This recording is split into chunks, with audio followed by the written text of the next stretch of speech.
নমস্কার বন্ধুরা, আজকে আমি তৈরি করছি রুই মাছের কালিয়া। তবে আমি যেভাবে তৈরি করি সেইভাবেই দেখাচ্ছি। তোমরা পুরো ভিডিওটা দেখতে থাকো, স্কিপ না করে দেখো, ভালো লাগবে। আমার এই ছোট্ট চ্যানেলের এজেড ব্লগসের সকল বন্ধুকে অনেক অনেক স্বাগত। এই রুই মাছের রেসিপিটাই আমি জানি সকলেই তৈরি করতে জানি, তবে আমি কীভাবে তৈরি করছি দেখো। অনেকে তো অনেক রকমভাবে তৈরি করে, আমি এইভাবেই তৈরি করব, সেটাই তোমাদের দেখাচ্ছি। বেশি কথা না বলে ফিরে আসি এই রেসিপিটিতে। প্রথমে আমি মাছগুলোকে ধুয়ে নিয়ে নুন হলুদ মাখিয়ে নিয়ে দিয়েছি। এরপর কড়াইয়ের মধ্যে তেল গরম করে প্রত্যেকটা মাছ আমি বেশ লাল লাল করে ভেজে নেব।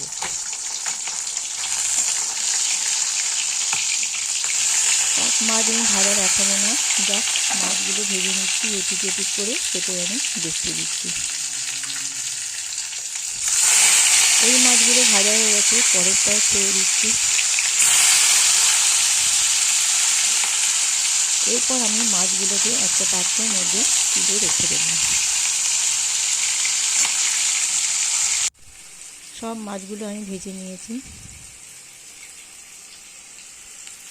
এরপর কড়াইয়ের মধ্যে তেল দিয়ে দিচ্ছি। তেলের মধ্যে দিয়ে দিলাম একটা তেজপাতা আর অল্প একটু জিরে। এরপর পেঁয়াজগুলো আমি বেশ ভালো করে ভেজে নিয়েছি, অত কিছু আর দেখালাম না, তোমরা সকলেই জানো। এরপর মশলাটার মধ্যে আমার ছিল আদা বাটা, টমেটো বাটা, একটুখানি জিরে বাটা আর অল্প একটু ধনে গুঁড়ো। এরপর এটাকে আমি ভালো করে বেশ কষিয়ে নেব। যতক্ষণ না কষানো হবে ততক্ষণ আমি নেড়ে নেড়ে এটাকে কষিয়ে নেব, তেল যতক্ষণ না ছাড়বে। বারবার করে আমি নেড়ে নিচ্ছি এই কারণেই তলায় যেন না লাগে। সাথে দিয়ে দিলাম অল্প একটু হলুদ। আবার এটাকে আমি নেড়ে নিচ্ছি ভালো করে। দেখতেই পাচ্ছ পেঁয়াজগুলো বেশ আমার নরম হয়ে গেছে, তবে এখনও তেল ছাড়েনি, ওই জন্য আমাকে ভালো করে এটা কষিয়ে নিতে হচ্ছে। এটা না কষালে একটা বিচ্ছিরি জিরের গন্ধ বেরোয়, যার জন্য এটাকে আমি ভালো করে কষিয়ে নিচ্ছি। এরপর দিয়ে দিলাম এর মধ্যে নুন আর অল্প একটু চিনি দিলাম। দেখতেই পাচ্ছ আমার মশলা থেকে তেল ছেড়ে গেছে চারপাশ দিয়ে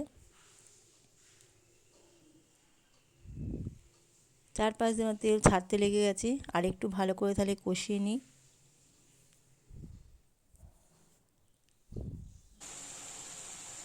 দিয়ে দিলাম অল্প একটু গরম মশলা দিলে বেশ টেস্টটা খুব সুন্দর হয়। আমি সানরাইজের গরম মশলা দিয়েছি। একবার ভালো করে আমি সবগুলো মিশিয়ে নিচ্ছি। এটা খুবই কমন রেসিপি।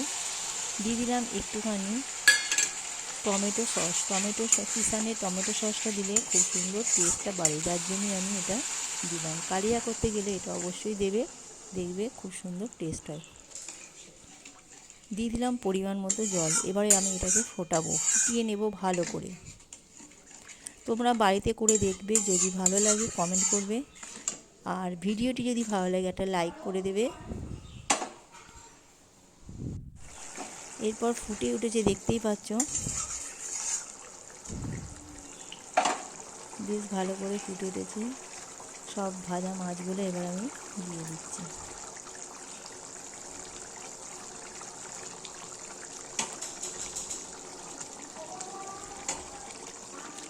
মাছগুলো দিয়ে এপিট ওপিট করে ভালো করে আমি নাড়িয়ে নেব, যাতে মাছের মধ্যে রসটা ঢুকে যায়।